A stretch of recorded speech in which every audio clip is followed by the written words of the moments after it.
Salam neyəsən? Nənə, dağa bax, mənzərəsinə bax. Sən indi birazdan mən evin altını zaten göstərəcəm. Gedək.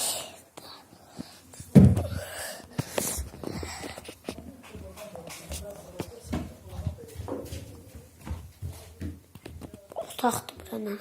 Belə otaqdır, şən yandı. Belə otaqdır. Kartlarla bayaqdan.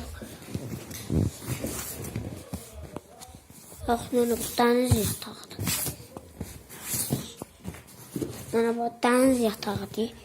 Dostu bunları götürüb. Bax, dəniz yatağı. O taraf biraz patlayıb da. Bu tarafdan geçir. Keçək aşağıya.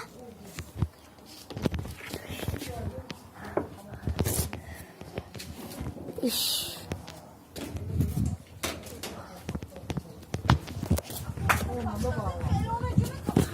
Ha. Ah.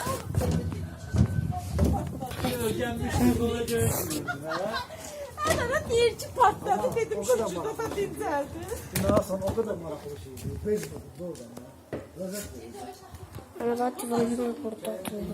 Düşük divanlardır. Bak. Elə qəşəkdir var.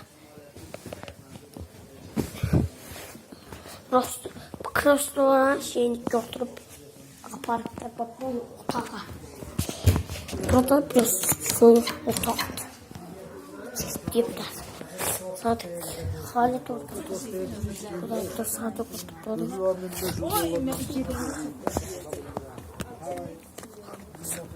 Buna bax. Bulaq silki.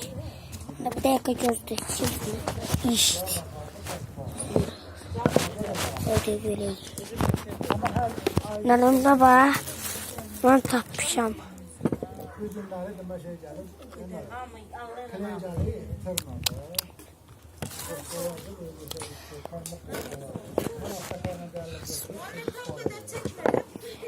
Biraz.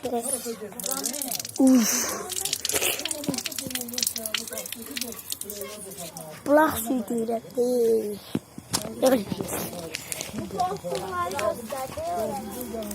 Öyle, buna ayak değmez, olmaz bile. Adamın kadar Tiçan değil. Kızım. Mama, bu Tiçan'ın adı neydi? Samavar çayı. Yok, Tiçan'ı. Tiçan. Ayağıma düştüm.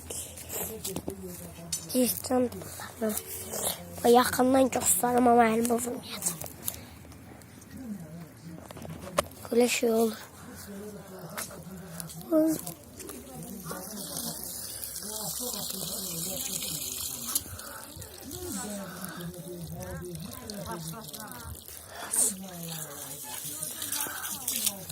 Nana. Esas şey geçsek. Kar geçti bir tane sana göstereyim. Olacaq. Yoxdur. Dadından böyle şeydir. Burada yaralanacaq bir tane yer var.